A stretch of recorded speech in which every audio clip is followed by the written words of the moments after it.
It has a big character. It's got a big personality that's maybe outsized for whatever Coal Valley's size is. If you're looking for something of a slower pace, that's still in the city, that's still close to all the things that you want to experience while you're in the city, I can't think of another part of the city I'd rather live in than Coal Valley.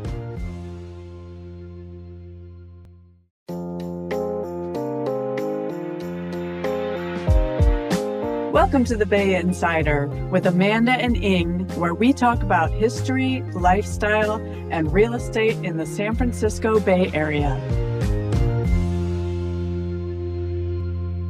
Welcome everyone to the Bay Insider. Today we have Amanda and my friend Zach. So Zach is a long-term Coal Valley resident. 19 years, Zach? That's right. Okay.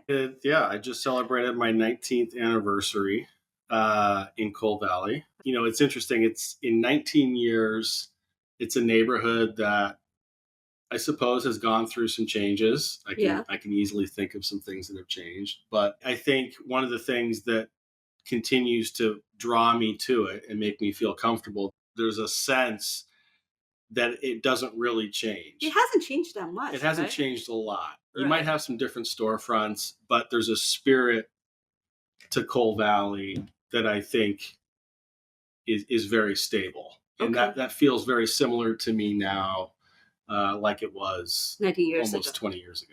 Yeah. A very good friend of mine, Adrian, still lives on Sanyon Street and up towards the top of the hill. And so we spent a lot of time in Coal Valley, just wandering around the streets, going to Grattan, playing around there in the park and going up to Tank Hill and all those things. One of the most exciting things that we used to do is we would go and McDonald's used to be right there at McDonald's. Well, down Haight Street. Down on Haight Street in Stanton. Yeah. So anyways, we would get the trays from the McDonald's. We'd go at the top of the hill on Stanton and we would get on the trays and we would, you know how steep that hill is? That's fantastic. And we would go flying down the McDonald's trays down Stanton Street. Do you have a picture of that? I don't know. Back in those days, it wasn't like today where you had a picture of everything you did. So, no, I don't. Thankfully. We got to find a picture. I know, thankfully. So cool. No emergency room visits as a result of that? Or? Amazingly not. Okay. Yeah. Oh, well. All right, Coal Valley. Someone say it's the smallest neighborhood in the city. Now, I also heard Sherwood Forest is the smallest. I know Sherwood Forest is very, very small. I'd almost say it's hard to call it a neighborhood per se. It has its own distinct character. But if you're talking about a neighborhood like Coal Valley, you have a business district, right? It's very different. Probably the smallest neighborhood with a business district like that. Now, Coal Valley, let's talk about geography. North of Coal Valley, on the northwest corner is Kezar Stadium. Then north is Haight-Ashbury. On the east side, we have Buena Vista and Ashbury Heights. South side, Tank Hill and Clarendon Heights. A lot of heights, right? Lots of mountains. Right. On the west side, Inner Sunset, UCSF, and Mount Sutro. So in Coal Valley, a lot of residents work for UCSF. There are students, doctors, young professionals, and families. There are plenty of young families in Coal Valley. Okay. There are probably more families now than when I first moved in there almost 20 years ago. I live in an apartment building that's actually on Coal Street. It's mid-block between Parnassus and Grattan. So if you're familiar with where the Boulangerie Bakery is. We're going to talk about that. I've physically learned what the meaning of willpower is when you walk past that every morning on your way to the Enjuta. Yeah. Because it's right there.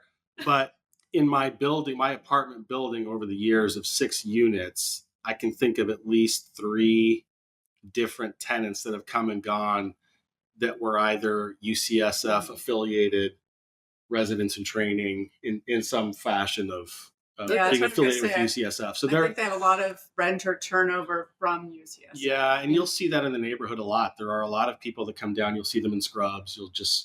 There's a UCSF connection because it's only 3 or 4 blocks up Parnassus, right up the hill. It's sort of equidistant UCSF between Inner Sunset Yeah. and Coal Valley. And then 80 acres of that is Mount Sutro Forest. Yeah. Which is amazing. I mean, if you look on the map, it's actually a very big area. Yeah. That's covered by the open reserve. There's so many trails back there, and I don't know if you've gone hiking in there much. Yeah. They've made some nice little trails, and then you can go up and over towards Midtown Terrace area. If you think about some of the big cities, urban centers in the country, or what you're familiar with, to have a place of 60 to 80 acres, protected forest in the middle of the city. It's amazing. It's like pretty amazing. Completely like transformed. I went there last weekend just to hike the trail. It was completely amazing just to be in the middle of the city, but then with all the trees, very large trees. And it's just fantastic for middle of the day hike, like what Zach does, or anytime really. Yeah. You can actually go pretty far. Go all the way to Twin Peaks as well, Tank Hill and all that, right? Mm-hmm. Best view of the city. The center is Coal Valley, and we'll say Coal and Carl. Carl as the middle of it, and it's just about 3 blocks. But it's a very condensed neighborhood where you get everything really you need along the 3 blocks, which we're going to talk about in a little bit. So let's talk about history of Coal Valley. I found some pictures of Coal Valley back in the days. Center of Coal Valley was a pond. It's at Parnassus and Coal. Coal Valley was literally a farm back in 1890. And then the pond was filled for development. Right. And houses were built on top of the pond. And then during the major earthquake, a lot of those houses were destroyed. Mm-hmm. And because, obviously it was on top of a pond. Then they got rebuilt. That's where I live right now. Okay, all right. But we should say, for those that don't know, the city has done a great job of incenting all the landlords and the owners of buildings to do the soft story retrofits, exactly, and that's all been done and dusted at this point. So we're all feeling good about ourselves. If you're a 3-story building and 5 units, wood construction. From one of the things I've heard about Coal Valley, in probably around the time of 1890, is that people from quote unquote downtown San Francisco used to think of Coal Valley as like a place to go for like a weekend getaway, because it would be getting away from the hustle and bustle. It was farmland. It wasn't too far from like a horse and buggy to like ride out there for the day. It was interesting because as we go through different neighborhoods, we realized the city was at one point just North Beach. Yeah, that was pretty much it. You say up to North Beach. It wasn't even North Beach at that point. It was up to North Beach. Yeah. Right. So anywhere people go will be for weekend vacations. That includes Outer Richmond, Glen Park, now Coal Valley. Those are all vacation spots for people living in the Pack Heights and North Beach area. The Sunset Tunnel. Yes. That was 1928. That's a time period that the city did a whole lot of developments. We talk about the West Portal, the tunnel. 1918. This is 1928. Because the tunnel, I guess Coal Valley was developed at that time, or speed up the development. Yeah, I mean, so much of the expansion of development in San Francisco and any city really had to do with transportation and access. Mm-hmm. After the earthquake, the whole western side was developed, and that was part of it. Yeah, right? Well, there's more people and people displaced, and they had to spread out. Yeah. And then architecture in Coal Valley, lots of Victorians. Now, in terms of Victorian only goes up until 1901. Yeah. So it's Victorian, Edwardian, or Queen Anne's. I actually saw quite a few Queen Anne's as I was walking by the other day. Mm-hmm. And now I know Queen Anne's have the real attic space, a real roof. Rather than a false front. Correct. So lots of Queen Anne's in Coal Valley. And Coal Valley is truly beautiful place. There are many streets are just beautiful to look at, really. The architecture is great. The streets are quiet. It's almost like little suburb of the city. I mean, I think if somebody said to you, close your eyes and imagine tree-lined streets in beautiful homes and a slower pace of life, you might say, I'm in the suburbs. And I think you could say that about Coal Valley, and that's in the middle of the city. I think you do find a lot of that. I think San Francisco, from what I understand, is not one of the cities that has the most tree.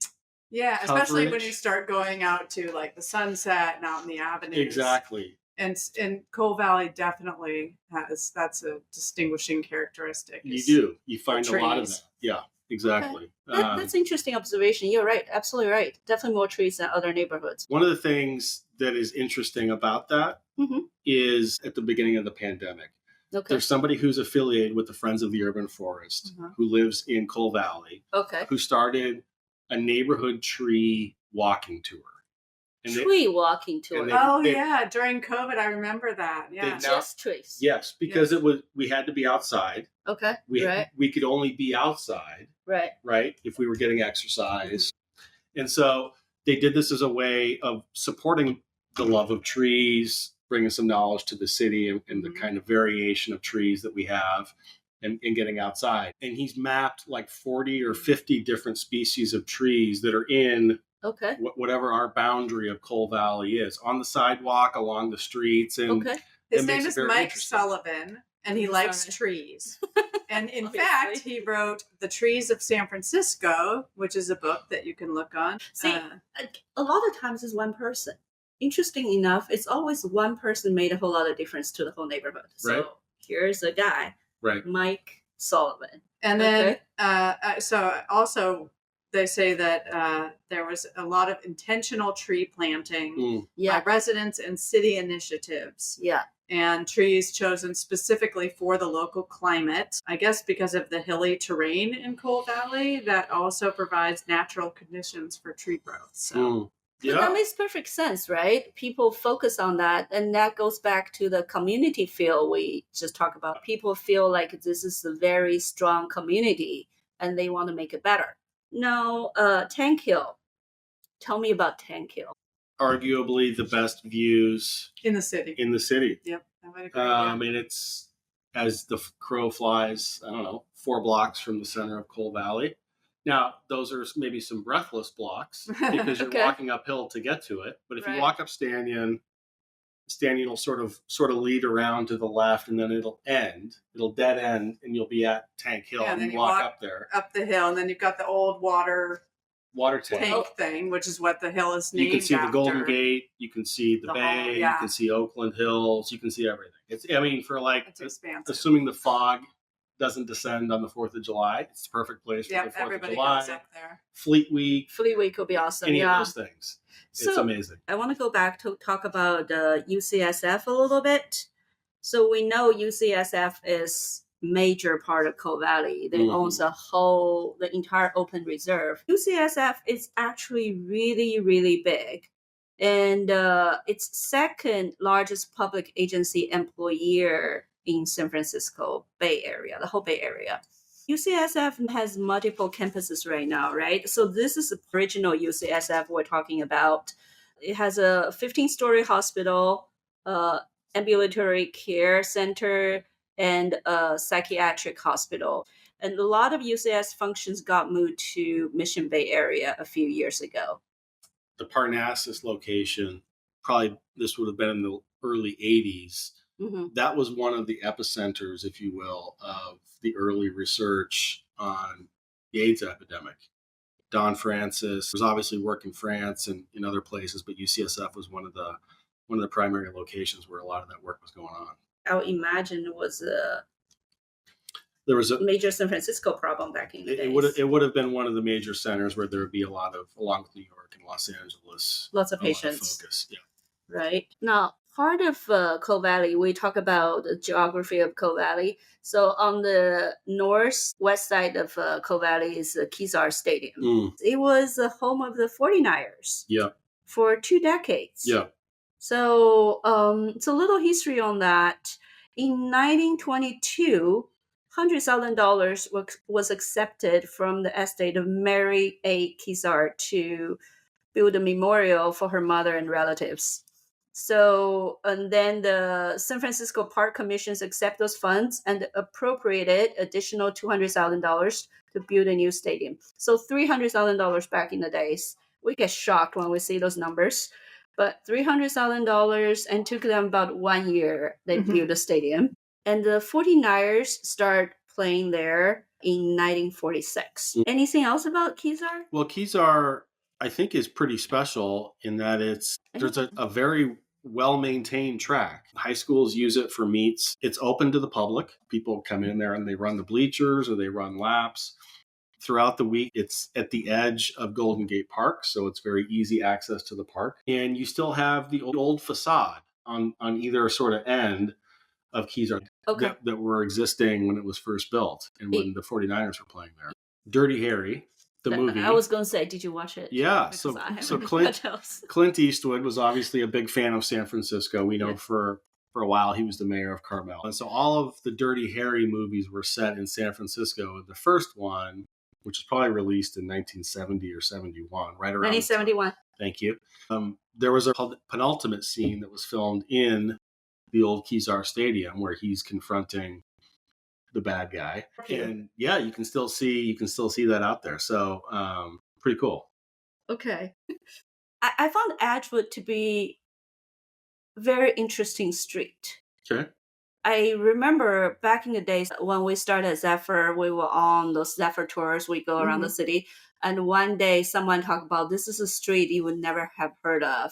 And that was Edgewood. But I found it fascinating because, it's in the middle of Coal Valley. You turn and then you see this red brick road leading to nowhere. Now we know it's a forest, but it's just so hidden, but also so different from the rest of the city. People who want to hide probably will live on Edgewood. That would be my choice because it's a beautiful street.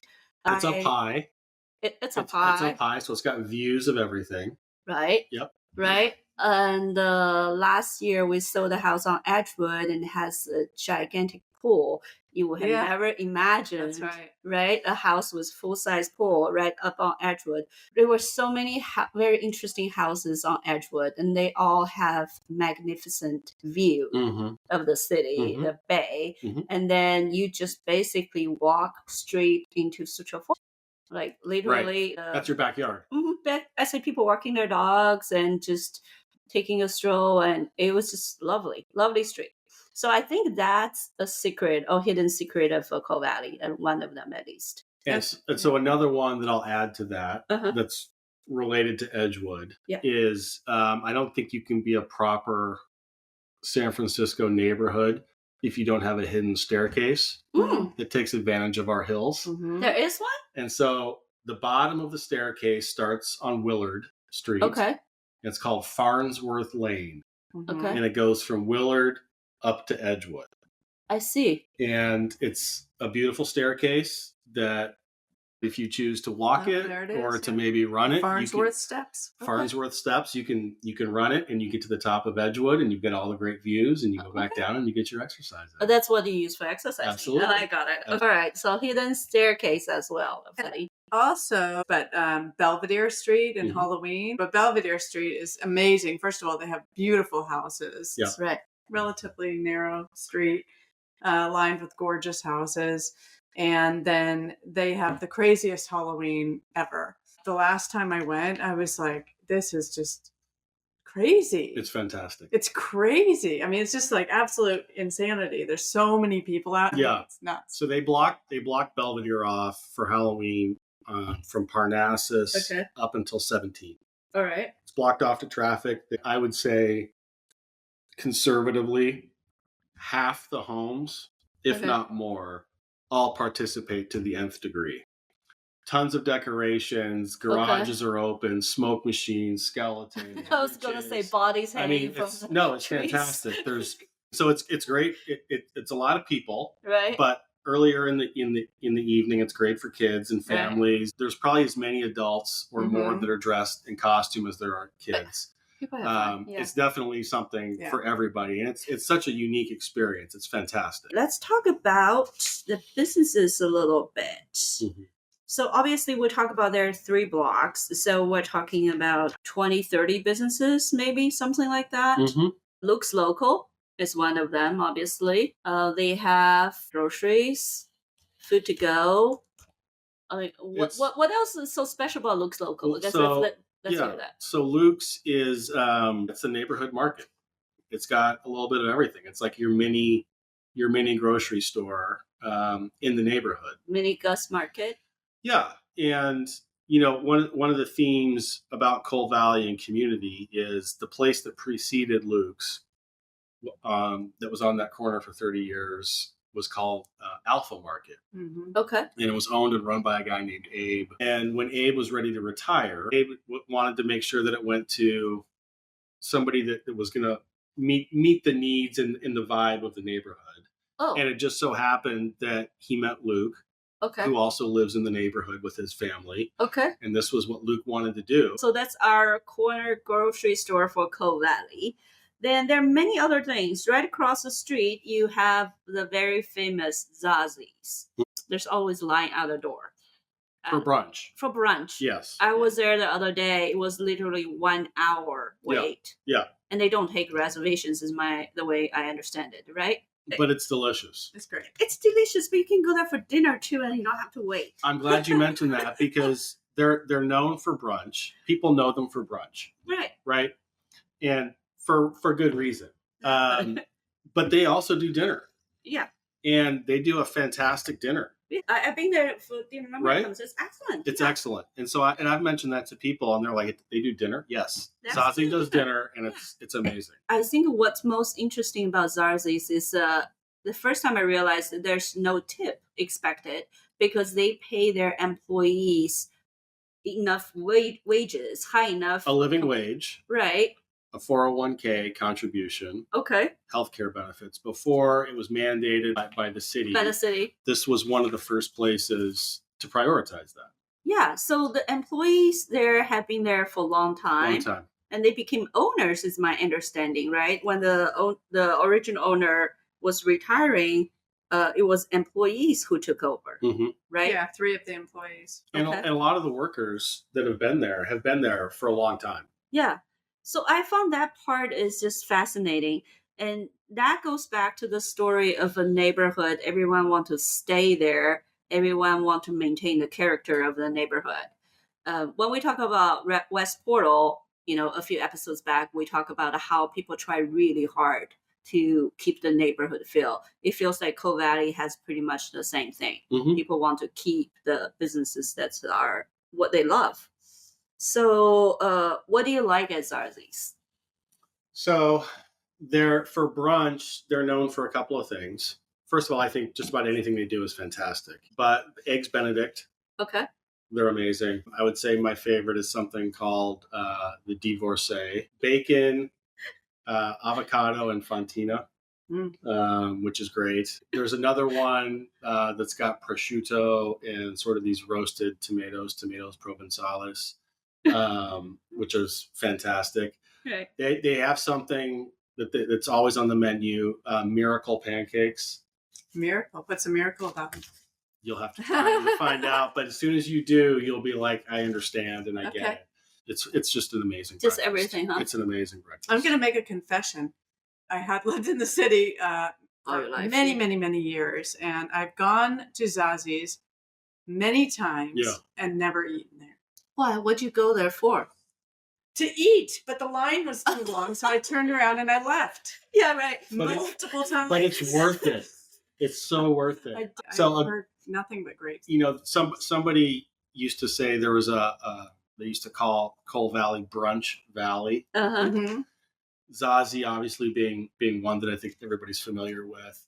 Right next door. Right. Generally no wait. And I'll be honest, it's excellent. Which one's this? Is Bambino's. Oh, Bambino's. Yes, and that's where I always ended up going. Bambino's. I go smart, and I'd end up at Very Bambino's. Smart. And I would think the same thing. Bambino's. This is delicious. It's an Italian restaurant. Yeah, okay. It's our neighborhood Italian restaurant. That's pizzas Otis, and right? pastas. But when they do brunch, they do an excellent brunch. Totally. They have a brunch too. They do, and it's fantastic. And there's never a wait. So if you go to Zazie and you just can't stomach the hour wait, and we're not going to judge anyone.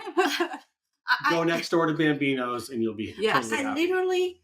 I was there last weekend. Couldn't get in. Yeah. It says hour wait. Yeah. So we walked around. We went to the Arab place. Beit Rima. It was excellent. Oh, Fantastic. that place is delicious. Fantastic. We finished our lunch. Still didn't get our number. Oh, really? Yeah. I was like, okay, I know it's good, but better be prepared. So Beit Rima was an excellent addition to the neighborhood. It's amazing. it's amazing. And it's It was- always packed. Always packed. Okay. Any day of the week, you go there, outdoor tables, which on a nice day is lovely. It's warm and cozy inside. They do fantastic. They call it Arabic comfort food. Mm-hmm. Lots of like mezza, dips, Oh, I love kebabs. Bronzino is great. So good. It's so good. Yeah, I loved everything I tried there. I have to say, I was fantastic. super sad to see Padrecito go. Yes, that closed, what, a couple years ago? Now Yes. it's Blue Barn. Yeah. Yeah, Blue Barn. Which has some amazing tater tots, I have to say. The tater tots are really good. Some And great Blue Barn. salads. There's Inovino, Yes. which I actually really, really like. It's super intimate. It's like very small. The food is good. Yeah. They're just making it right there. It's like a tiny little thing. It's a small, very small wine bar, and Good Zach, you Italian probably go wines, there a yeah. lot. Do you go there? I do. So again, like just to give people a feel for the neighborhood. So Inovino, I'm guessing 8 to 10 years it's been there. Mhm. So Inovino came in and their concept is wine bar All right. and snacks. Maybe not dinner. You can eat dinner there, but they've got like flatbread pizzas. They've got Which is some excellent. Excellent. Yeah. small little pasta dishes. You can sit inside. There's probably 6 or 8 tables it's in not a a small lot. little bar. There's some great little tables out on the sidewalk, which again, it's like prime Coal Valley. So it's great people watching and you're right by the train. It's a great place for like a happy hour drink I with was gonna say, friends or a happy hour date or place. colleagues or something like that. It's a really great place. Great Yeah. addition to the neighborhood. And I'm going to tell you guys a little secret.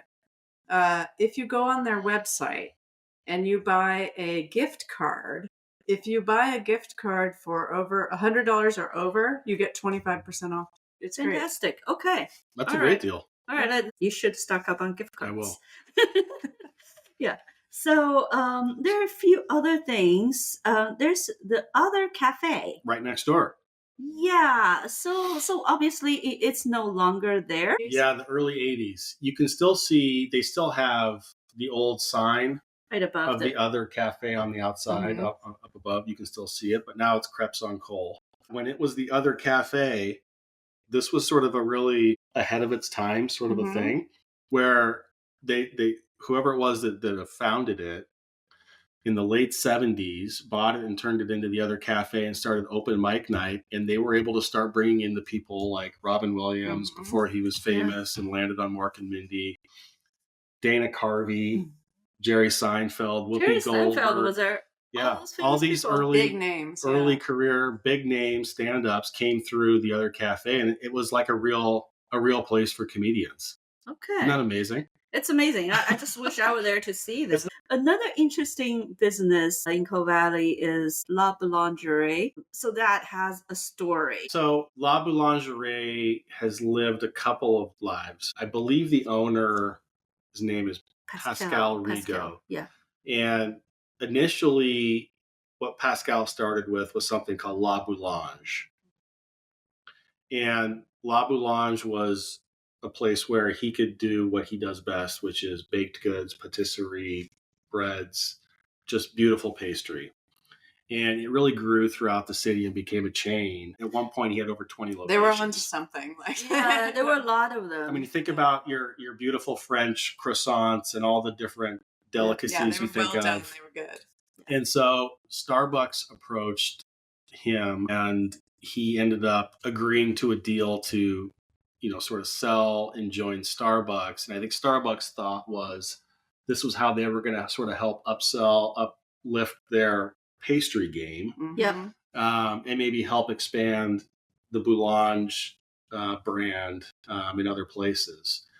And then after a few years, I think there was a way where he was able to go back and create something similar but different called Boulangerie. So here's the interesting part. So he sold the business to Starbucks, thinking they'll take the next level. It's going to be mass production. It's going to be everywhere. Obviously, he wasn't happy with the direction. I don't know if I'm right, but I think that they closed the locations, but then they were still making the pastries for the Starbucks shop. Right. But the quality completely It's changed. not the same. I mean, You're trying to scale it. Right, because you can't really scale something like that takes hours and hours of hard labor to make. When you mass produce it, it's not going to be the same. Yeah. And then he came back and was like, I'm bringing this back to life. I had a good thing going, right? And La Boulangerie was born. But that's the story about from small to big. I realized big is not so good. We go back to the basics, to small. He also had many other things in the store, right? Oh, yeah. All the sandwiches, that's excellent. Sandwiches, salads, the bread, pastries. everything there is master baker. Yeah, it's fantastic.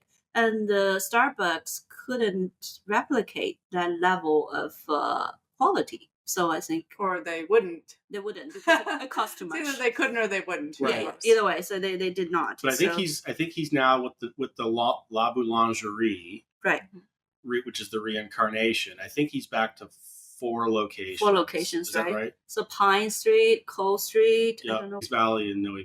Okay, yeah. Well, that's perfect. And it's very similar, if not almost identical, to what he had before in terms of quality, selection, all exactly. That. You can't walk into that place without being tempted to get something. Oh, absolutely. There's another little store. It's called Say Cheese. Yes. Mm-hmm. They've been there for a long time. Yep. They've got a great cheese selection, cured meats. They've got a nice curated wine selection. They make great sandwiches. The pro tip with Say Cheese, it's a great place to pick up stuff for the picnic in the park on the weekend, sort of a thing. You can get sandwiches there. You can pick up a bottle of wine. You know, Rogers owned that place for probably 25 or 30 years. Another neighborhood fixture. And we can sort of go down the list on some of these anchor places in the neighborhood where what else? You've got that history. I mean, Rogers owned Say Cheese for, like I said, 25 or 30 years. Heil has owned Crepes on Cole for the last 25 or 30 years. Okay. Cole Hardware is one of the oldest hardware stores in the city. And thank goodness you still have one. The other ones are closing all over the city. Hardware. The ones that can't support themselves. Yeah, Dave Karp. I mean, his family, I think that was started back in the 1920s. And I think in the current location on Cole Street since the 60s. Yeah. And a lot of the people, again, that work in Cole Hardware have been there for 5, 10 more years. You just tend to recognize people. They recognize you. But within this 3 blocks you mentioned, Ying, you've got a hardware store, you've got a gym, there's a dry cleaners. Right. That's right. Maggie, David, and Michael. They'll know your name. You'll know their name. There's a pet store, pet supply store. You sort of have the basics. What happened to the urgent care center? It's still there? Has all the dog pictures on the wall. So if you're across the street by Zazie and you look across the street, you'll see this garage, Cole Valley Garage, the facade, 930 Cole Street. In a previous life, it was a garage for car maintenance and repair for 30, 40 years. I remember that. And before that, this is going way back, it actually was a place that would store carriages and buggies that would come out to the neighborhood. Really? It's a huge space. It's 8,000 or 9,000, maybe 10,000 square feet. Okay. And so the garage, they lost their lease a few years ago, or it was sold. And it was then rezoned to 3 separate businesses. So one of them is now an urgent care clinic.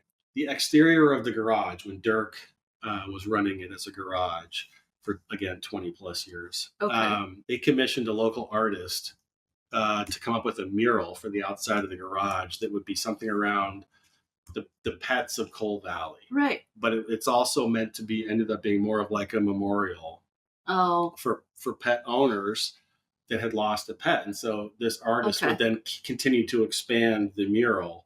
Angela Terrell. Thank you. It's like a nice connection of like time and place and community. Yeah. And then there's an ice cream bar. Oh, yeah. I've been there a couple of times, but it's cool because, I mean, just the aesthetics of it beyond anything else, it's like very much old time soda bar kind of feel to it. It reminds me of the one on 24th and York. Soda fountain, right? Anyways. St. Francis soda fountain or something. Yeah, exactly. Okay. St. Francis. Okay. I think that's what it is. My go-to is always mint chip.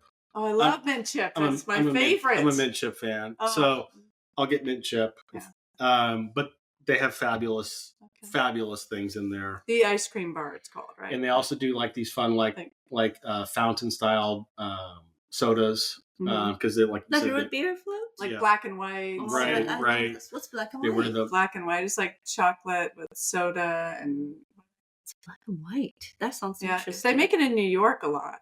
That's the first time I ever had that. Oh, the Sword and Rose. I was very intrigued when I was reading about it. I still haven't found this place yet, and this is on my to-do list, but please tell me. So the Sword and Rose, as I understand it, is the place to go for your occult All your occult needs. needs.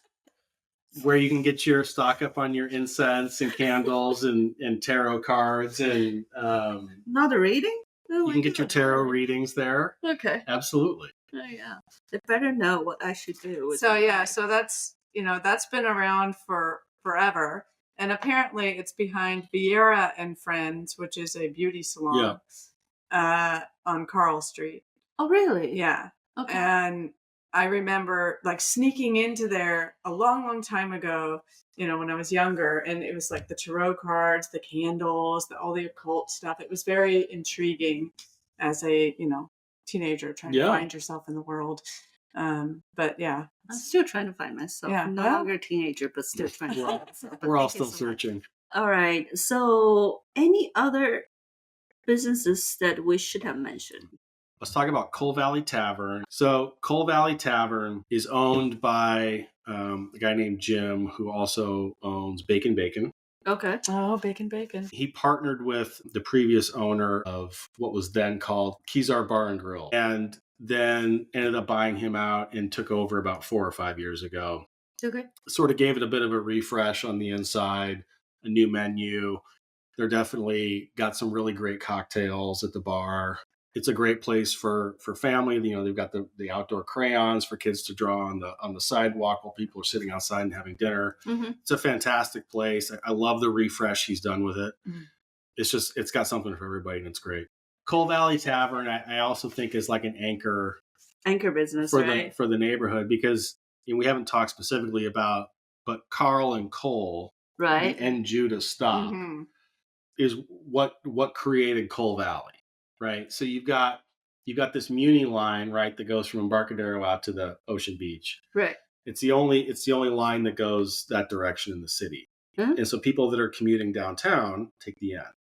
Okay. That are anywhere along out in the Sunset, straight downtown, right? And so when you first come out of that Sunset Tunnel, the first stop is Carl and Cole. Right. And that's basically the epicenter of Coal Valley. And so you get off the train, and on that corner, right, mm-hmm. you've got Coal Valley Tavern, you've got Blue Barn on the other corner, Crepes on Coal, and then Wooden Coffee House. Right. And that's Carl and Cole is the epicenter. Schools. Grattan, of course. Grattan is one of the most desirable public elementary schools in the city. It's definitely supposed to be the best. Then we talk about transportation. A little bit in Judah, number 6, number 37, mm-hmm. number 43. But the bottom line is Coal Valley is in the center, almost center of the city. It's easy to get around. It's close to downtown. It's close to Ocean Beach. It can be foggy. It can be foggy, but it's not as foggy as Inner Sunset. It's not as foggy as the Inner Sunset, and it's not as sunny as Noe Valley and the Mission. Mm-hmm. It's a bit more temperate. It's not super close to freeways. No, that's which is good and bad depending on who you are. So, like for me, like when I'm working downtown, very easy. The N Judah, it's about the easiest thing. What else would you do? It's the easiest thing. Take the N Judah downtown in less than 20 minutes. Okay. Come back. I thought it was the easiest thing and easy to get around the city. Mm-hmm. Absolutely. Yeah. If you're driving and commuting to the South Bay or something, maybe you want to be closer to 280. If you're taking a bike, you can go do the Wiggle. It's super easy. You can walk to Divisadero and Hayes Valley for the weekend very easily. I mean, you can bike to the park. Easily. Go over to Inner Sunset. Yeah, I mean, it's so easy to get around. Yeah, I mean, it's by Inner Sunset, all the great restaurants, and it's by Haight, where you have a different vibe. Mm-hmm. It's by Golden Gate Park, where you have outdoor space. Then it's by Sutro Forest, and then you can go for a hike. What else can you ask for? Yeah, I mean, if you're traveling to, say, the South Bay for work, it may be that might be the only downside, right? That it will take you a while to get onto 80, but not that long. I mean, it's not that far. No, it's a great neighborhood. It's got a lot to love. How would you summarize Coal Valley for us? A small neighborhood with a big character? I'm using your words. No. I mean, I think for me, but it does. It has a big character. It's got a big personality that's maybe outsized for whatever Coal Valley's size is. Yeah. If you're looking for something that is maybe a little bit of a slower pace, yeah, that's still in the city, that's still close to all the things that you want to experience while you're in the city, I think this is one of the ones that was certainly the things that made sense for me. And everybody that I've known who has lived in Coal Valley has not had the desire to go somewhere else. People like it. They don't want to leave. Okay. Yeah, I mean, I would personally echo that. I can't think of another part of the city I'd rather live in than Coal Valley. So wow, I would echo that 100%. That's a lot. That's all a right. lot. So I think what we've learned is that Coal Valley has a lot to love. It packs a big punch in a small space. Small neighborhood. Small neighborhood and a strong community feel. And I thank you so much, Zach, for coming to talk to us, because I think it's always really great to get somebody's perspective who's like right there in it, day in and day out, living there, you know. My pleasure. I mean, I hate to give away the secret. Secrets. But, share your secrets. I'm happy to talk about it and let people in on it. Yeah, awesome. Luckily, there's lots of great places in San Francisco. Absolutely. So we have many Absolutely. secrets. Absolutely. We do. Hopefully, you'll join us next time for more. Thank you so much, and bye.